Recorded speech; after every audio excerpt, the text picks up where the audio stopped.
Welcome back to Edgework here on the Hammer Betting Network, a daily live NHL show Monday through Friday, 10:30 a.m. Eastern Time. Apologies for the delay this morning, a little bit of technical difficulties, but we should be off and running here now. 5 games today. We'll get into all of them, give our picks and previews of those, give out our best bets as well. I just want to remind everyone, if you are interested in an afternoon sweat today, the World Putting League is on, and Rob Pizzola will be live on the Hammer HQ channel doing a watch along of the World Putting League. If you want to actually watch the putting, it will be on screen there, as well as Rob breaking it down, giving out bets, and sweating them out live on screen. So you can head over to the Hammer HQ. That will be at 11 a.m. following the end of this show, and watch the World Putting League showdown with Rob this afternoon. So you can do that from about 11 till 1 p.m. today. That'll be on, I believe. So go over, check that out, see what's going on with the World Putting League. But so money, Alex, lots of stuff went on in the NHL this weekend, lots of trades going on. I imagine this week will continue to be exciting as we lead up to it. More guys still out there remaining that will be moved. But let's get into the games here tonight. Let's start with a team who hasn't necessarily decided one way or the other what's going to happen at this point. Detroit is still sitting 3 points out of a playoff spot on the road tonight against the Ottawa Senators. 2 points back of Buffalo, who's ahead of them. They have the same games played, but the teams holding on to the playoffs, Pittsburgh and the Islanders, remain 3 points and 5 points ahead of them, respectively. 7-3 in their last 10 for this Detroit team, 13-10-5 on the road this year, facing off against an Ottawa team who is 6-3-1 in their last 10, 16-12-2 at home. So, money, what would you be looking for in this spot? You think maybe tonight is a night where the Red Wings can continue to close that gap and get pushed towards the playoffs? Yeah, I talked about the Red Wings last week in the sense that they haven't really beaten anybody when they in their recent run here, and then when they step up in class, they kind of struggle, which we saw a little bit against Tampa Bay, as well as their loss in this streak in Seattle as well. But today it's not like they're stepping up in class against Ottawa either, right? So I do think that there's value on Detroit here. I will be on them.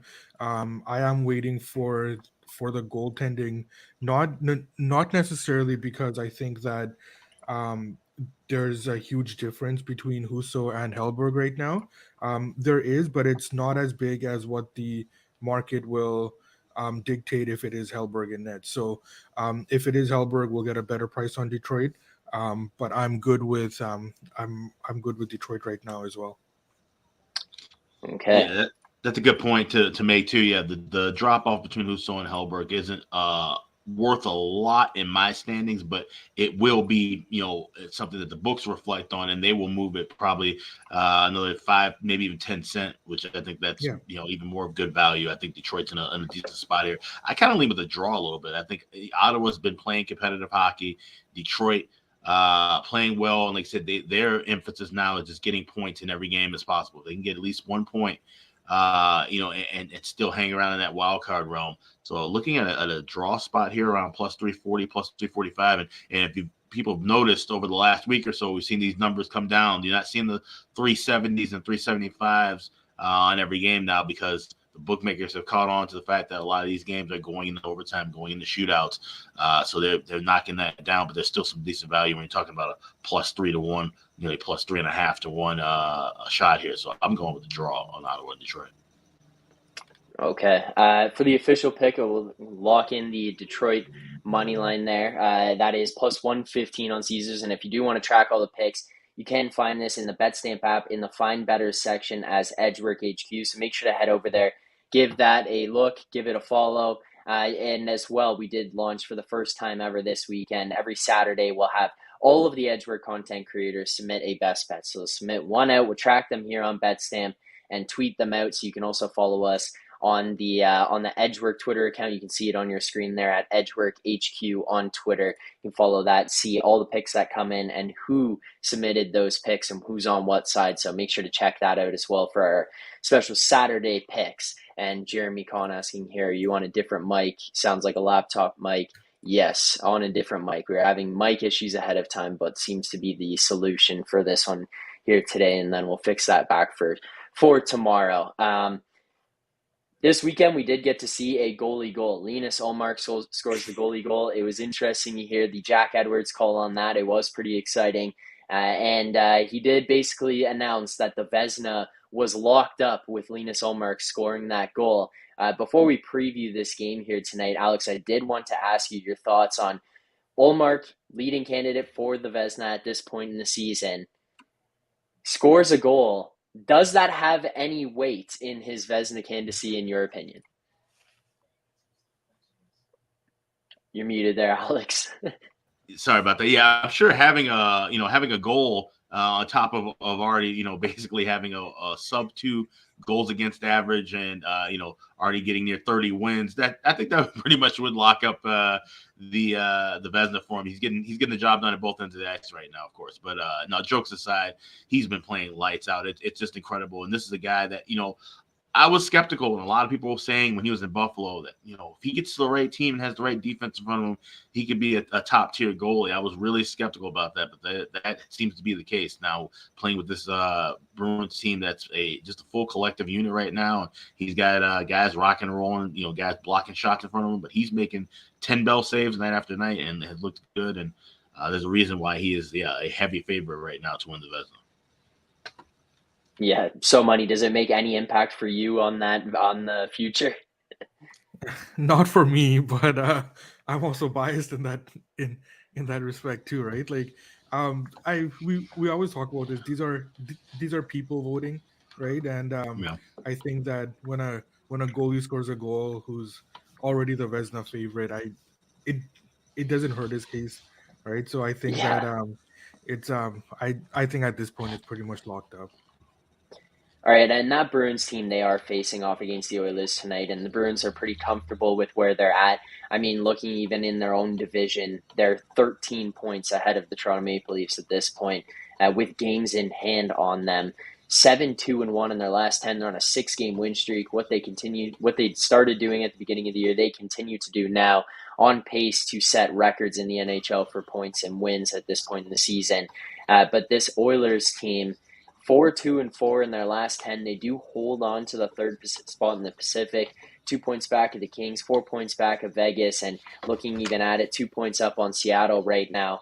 That West is very, very tight. You're even seeing movement of now Minnesota and Colorado jumping up ahead of the Winnipeg Jets in the Central. With the Oilers against the Bruins tonight, the Oilers are obviously a team who's going to be much more desperate for points, much more desperate to continue to accumulate wins. So money, do you see the Bruins coming out maybe with a little bit less motivation than the Oilers tonight? It's really tough to say with a team like Boston that's kind of been there with this core for like a long time. So it's tough to gauge their motivation on this game. It's really also hard to get in front of this Boston team because they've also shown that in kind of like theoretical flat spots, they still bring it, right? Like that game against Seattle the other night. Like that was a situation where like probably another veteran laden team who's just coasting the rest of the season would have just probably called it. Like there's no reason for us to like push here and get this win. But I mean, credit to them, they're playing hard. They're trying to go for every win right now. With the Oilers, they're just painful right now. I don't even know what to say about them. It's been tough with them because I see so much potential there. They just don't get the goaltending at the right time. I don't understand at this point of the season what this infatuation with Jack Campbell is. You just need to give Skinner the keys and just let him drive. And I think that there's nothing else to it at this point. Any other way, you're just being stubborn. I can understand the need for, look, we don't want to go into the playoffs with essentially a rookie goalie. Um, so we need to get Campbell going, but at some point he's not getting it going. So if you Yeah. need a veteran behind Skinner, then go get somebody, right? Like they go pick someone up. So I think that once the Oilers finally decide that Campbell doesn't have it, and it's not to say he won't get it back, but at this point he doesn't have it, and the West is wide open. You have a shot here. Um, yeah, you you just need to pull that plug for this season. Yeah, and Aaron Lappin saying, as an Oilers fan, also I think their Yeah, defense is also horrible. Yeah, I think they do struggle from that aspect. That's why they're probably looking out there at the defense market ahead of the trade deadline. I don't know that Eric Carlson is your answer for actually playing defense, defensively. Maybe here. He is an incredible defenseman. You would make an upgrade over maybe like a Tyson Berry, but in terms of the actual defense that's being played by that Oilers team, not too much of an upgrade. But Alex, in this spot tonight, do you see any value on sides, totals, or anything like that? Yeah, I like Boston here in regulation at even money. I grabbed that this morning, and just looking at, like I said, Edmonton's form right now defensively has been rough. I totally agree with So Money and the fact that this should be Skinner's net right now, not Campbell, and the fact that they keep going back and forth. And I understand you. Yes, you spent a lot of money on him. He's the more proven commodity. He's had more years and more experience. And I also understand that you don't want to just completely burn out Stuart Skinner. Obviously, he's going to hit a career high in minutes this season, so that's something you have to be mindful of too as you're heading into this postseason race. But you still have to go with your better hand, and especially against the best team in hockey, you should be going with Stuart Skinner here. But with that being said, looking at their schedule, they've had 4 of these instances where they come home off of just 2 road games. They're 1-3 in that spot. So this is something that they've had to do often, where they play, 2 games and 3 nights on the road, then hop back home. It has not fared out well for them over the years, or over this particular year. Where you look at the Bruins on Mondays, the last 4 games, 4-0. Edmonton, the last 4 Monday games, 0-4. I don't like to use those trends too often, and certainly don't like to use them as the sole basis to bet on a game. But when you add that into a Bruins team that's running hot right now, and an Oilers team that has kind of shown to, lay an egg in these spots, coming back after just 2 quick games on the road, all signs for me point to the Bruins in regulation at even money. And and we did track that at plus 117. That's what I was. Go ahead, So Money. no, and the other thing with like the Oilers too, like we touched on their poor defense. Obviously, at this point of the season, excuse me, with the trade deadline, it's a lot tougher to address your defense than it is to address your backup goalie, right? Yep. So if you're not able to address your defense, then and you do pick up a guy like Eric Carlson, you're just going in saying that we have no choice but to try to outscore these teams. The the West is wide open. We have top end offensive talent. Like, let's just try to score 6 goals a game. Like, how else are you supposed to do it at this point?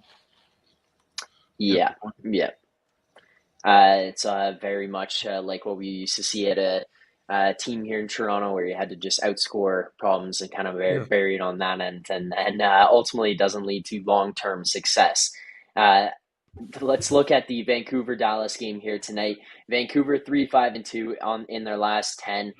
We could potentially be seeing Besser and Shen on the move ahead of the deadline here, but unknown from that standpoint. Maybe even a Thatcher Demko move coming up.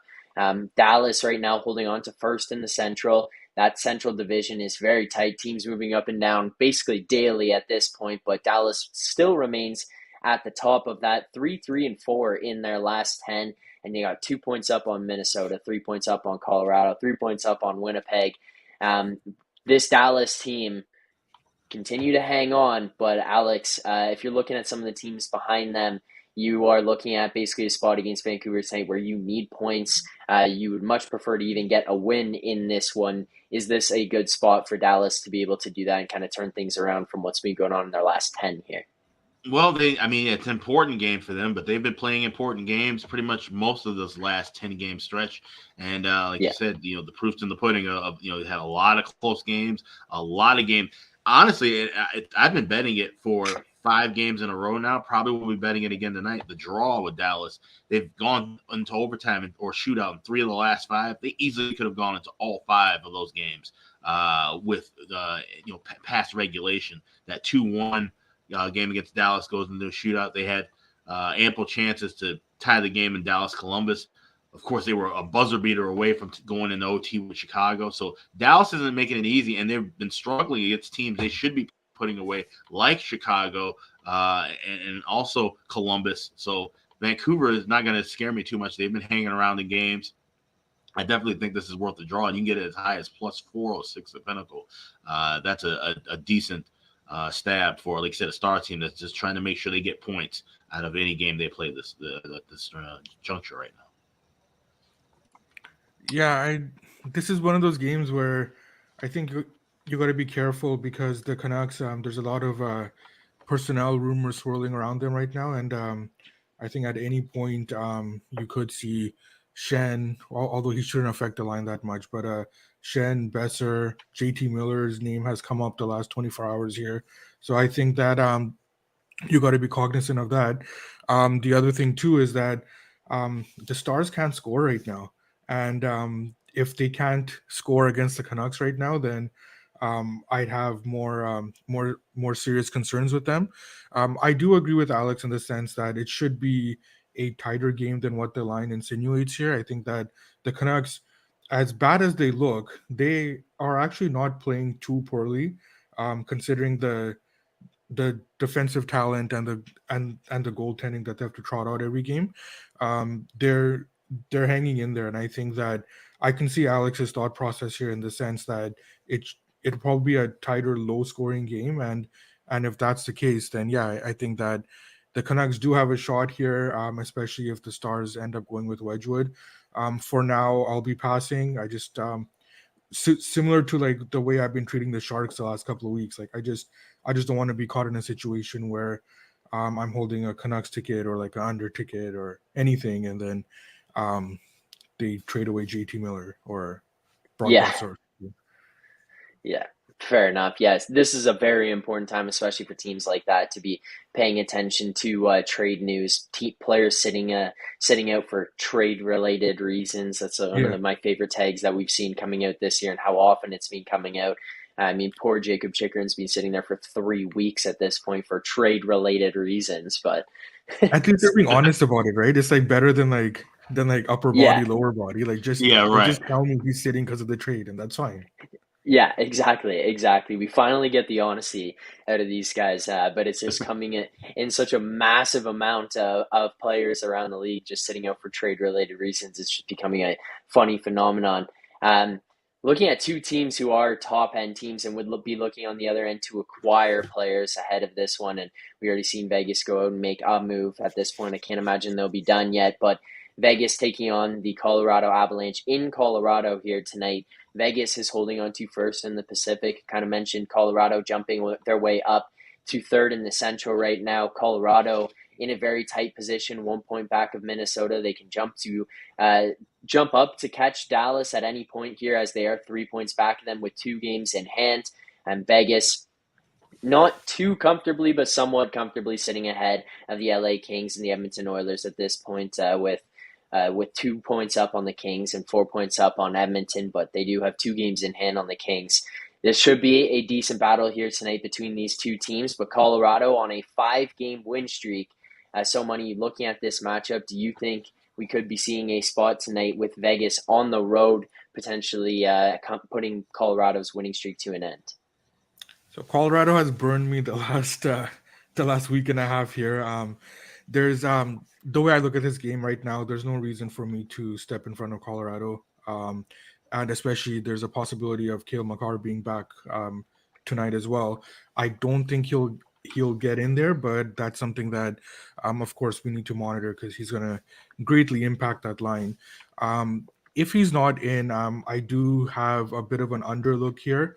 And the reason being is that um, I spoke about Laurent Brossoit last week, and I think that it's only a matter of time before he reestablishes himself as the starting goaltender there. And I think that he's better than what the market thinks he is right now, and I think that the market will catch up to him. So and Colorado, there's not much to say. They can get into a defensive game with you. They can get into a shootout with you. They're getting the goaltending. They're the best team in the West when they're healthy. And if Makar is out, I do like the under. But if he is in, then um, even though even though I do get a small edge on Vegas, I'm not stepping in front of the Colorado train right now. Okay. So just kind of keep an eye on that one, see what happens with Makar. Could potentially be an underplay if he doesn't play, and then otherwise staying out of the way of the Colorado Avalanche at this point. And Alex, would you kind of be on the same page with that one? Yeah, I mean, yeah, it's hard, like I said, jump in front of this Avalanche team. And even though we've seen a Vegas team right now, 3 straight games going past regulation, and a lot of tight meetings between these two teams, basically looking at just the recent history, it seems like it's just a carbon copy. 3-2 Vegas, 3-2 Colorado, 3-2 Colorado, 2-0 Colorado. So always some tight games. You could make a case for the draw here, but if I had to play a side, I'd probably lean toward Colorado. And I more than likely will be staying off this one. This is one I want to watch and kind of observe, and definitely want to see. Yeah. Like I said, with these two teams going to be making some changes between now and Friday, it might be a little hard to bet on some of these playoff contending teams making moves because they still got to get those lineups to gel together over the next 2-3 games. So that's something to keep in mind too when we talk about the trade deadline. Yes, teams are making additions; they're going to help them out, but it may not work right away. They still got to find some cohesiveness within that their lines wherever they're slotted. All right, final game of the night. Alex, I'm going to you first. We got Chicago taking on Anaheim. This Chicago team's on a 5-game win streak right now. Patty Kane likely on the move at any given point over the next couple of days now. And then you're going to be looking at maybe McCabe, Lafferty, potentially Domi going on the move after these guys. We did see Jack Johnson out the door the other day. Looking at this Chicago team, though, even with that going on around them, facing an Anaheim team who's been basically terrible, is Chicago in a good spot to extend their win streak here tonight, Alex? Yeah, it looks so. I mean, I don't think I've ever been this melancholy or about a 5-game win streak for the Hawks in my life. Usually, I'd be elated, but it's just not really the goal of this season. We're supposed to be tanking for Connor Bedard, and here we are playing against a team that's doing it the right way in the Anaheim Ducks. So yeah, at a plus price and waiting for confirmation too, especially if we get Jackson Stauber, who's been red hot right now, 5-1 in his first 6 starts with the Hawks. And we've seen this number come down. I saw plus 123 up to plus 125 last night. And now you're seeing, plus 10, plus 15 across the board, basically. So I would take a shot here with Chicago if I get confirmation of Jackson Stauber. There's a possibility that we could see Alex Stalock, who's been coming back from injured reserve. Didn't think we were going to see him come back the rest of the season. He's having some vision issues off of the concussion that he had suffered earlier in the year. So if he's in net, I'm more than likely looking at an over. I don't know if he's going to be fully ready. I don't even know if this guy's really, at this point in his career, where he even stands as being an NHL level goalie. Of course, we don't know what we're ever going to get from John Gibson. He could give you 52 saves and steal a win, or he could give up, 8 shots in the first 12 he sees and gets pulled. So if it's Stauber, I'm going with Hawks in money line. If it's Stalock, I'm going with the over. All right. Yeah, I've got some goaltending notes in this game here too. The Hawks sent Stauber back to Rockford. So it looks like Stalock is probably going to back up Mrazek there. the other note I have here too is that I do agree with everything Alex is saying in terms of the evaluation of the teams right now.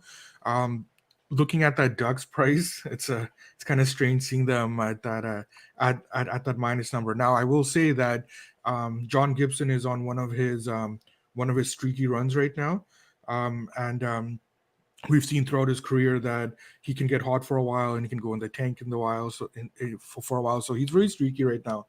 He's he's on a good a, he's trending up right now, and that's the reason why um I'm not I'm not running to bet Chicago at that number right now.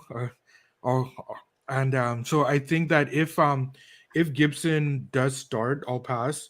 If it is Lucas Dostal, then I will be on Chicago regardless of their goalie. So I think that we'll find out in the morning skate in a couple hours here.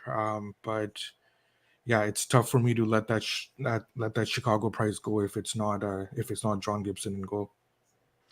All right, so keep an eye out for some goalies and injury news, and make sure that every day to tune in here on the Edgework HQ YouTube channel, because as we look ahead to the trade deadline, as we quickly approach that, we're going to see guys in and out of lineups at this point, maybe some lineup adjustments, people sitting out for trade-related reasons, and every day we will be breaking that down, keeping that in mind, and giving out our best bets, picks, and previews of the games for that night. So you won't want to miss anything as we do approach that trade deadline. But for now, if you are looking for an afternoon sweat right now after this show ends, make sure to head over to the Hammer HQ YouTube channel. You can see Rob live right now breaking down the World Putting League as it will be kicking off momentarily. Rob is looking at best bets for that, watching it along live. You can see it on the screen there while Rob is watching. So make sure to head over to the Hammer HQ YouTube channel now once this show comes to an end. Give that a watch, and maybe you can sweat out some bets with them as well watching this World Putting League. But to everyone who tuned in here today, greatly appreciate it. If you enjoyed the content, please hit subscribe, like this stream. So Money, Alex, thank you guys for your time today. Thank you for your insight. Look forward to seeing you guys throughout the rest of the week. And for everyone else, we'll see you guys back here tomorrow morning, 10:30 a.m. Eastern Time. Good luck on your bets tonight.